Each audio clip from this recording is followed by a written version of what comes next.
বন্ধুরা আজকে আমি শেয়ার করব গ্রিন টি কিভাবে বানানো হয়। আর এই গ্রিন টি খুব একটা উপকারী পানীয়। এই গ্রিন টির মধ্যে অনেক উপকারী উপাদান পাওয়া যায় যার ফলে আমাদের শরীরে অনেক উপকার করে থাকে। যেমন এই গ্রিন টি পান করলে আমাদের শরীরে এক্সট্রা ফ্যাট ঝরিয়ে শরীরে ওজন কমাতে সাহায্য করে। এর উপকারিতা সম্পর্কে আরো জানতে গেলে ভিডিওটি শেষ পর্যন্ত দেখে যাও। হাই গাইস, সবাই কেমন আছেন? আশা করি ভালো আছে, ভালো থেকে এই কামনা করি। আমার প্রোফাইলে নতুন একটা মিনি ব্লগে সবাইকে সুস্বাগতম। চলো ভিডিওটি আমি ফার্স্ট মর্নিং থেকে শুরু করছি। সকালবেলা উঠে আমি চলে গেলাম ছাদে, কারণ ছাদে আছে আমার শখের গাছগুলো। সেই গাছগুলোর গোড়াতে আজ দুদিন জল দেওয়া হয় না। ভাবলাম আজকে প্রত্যেক গাছের গোড়াতে জল দেবো। আর গাছগুলো কেমন হয়েছে, আজ দুদিন ছাদেই আসা হয় না। দেখলাম খুব সুন্দর সুন্দর ফুল ফুটেছে। এই ফুলগুলোকে আমরা কাগজ ফুল বলি। তোমরা কি বলো অবশ্যই কমেন্ট করে জানিও।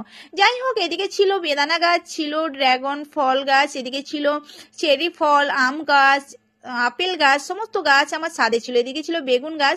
সবগুলো গাছের গোড়ায় আমি জল দিয়ে আর গ্রিন টির সম্পর্কে আরো কিছু কথা তোমাদের বলি। চলো, এই গ্রিন টির মধ্যে আছে অনেক পরিমাণ অ্যান্টিঅক্সিডেন্ট যা ব্লাড প্রেশার কমাতে সাহায্য করে, আবার ব্রেন ফাংশনকে উন্নত করে, শরীরকে সুস্থ সচেত রাখতে সাহায্য করে। তাই বলছি বন্ধুরা, তোমরা তোমাদের শরীরকে সুস্থ রাখতে এই গ্রিন টি খাওয়া শুরু করতে পারো। তাই বেশি দেরি না করে চটজলদি চলো কিভাবে গ্রিন টি বানানো হয় দেখে নেওয়া যাক। প্রথমে আমি গ্রিন টির প্যাকেটটা বার করে নিয়ে তার মধ্যে থেকে একটা গ্রিন টির পাতা নিয়ে নিলাম।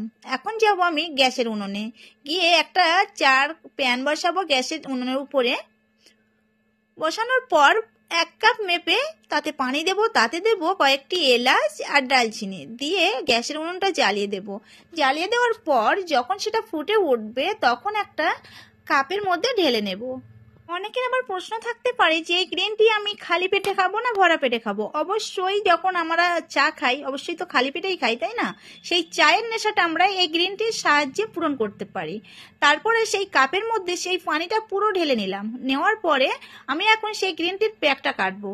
কেটে ওই চায়ের কাপের মধ্যে ভিজিয়ে দেবো। ঠিক 40 থেকে 45 সেকেন্ড রাখবো। এই গ্রিন টির কালারটা পুরোপুরি লাল কিন্তু আসে না, একটু হালকা কালার হয়। যেহেতু অনেকের ভিডিওতে দেখেছি লাল কালার আসে, কিন্তু না, অরিজিনাল গ্রিন টি যেগুলো সেগুলো কোনোদিনের জন্য লাল কালার হয় না, হালকা একটু বাদামি কালার হয়। তারপর 40 থেকে 45 সেকেন্ড পর আমি ডুবিয়ে নিয়ে তুলে নেব।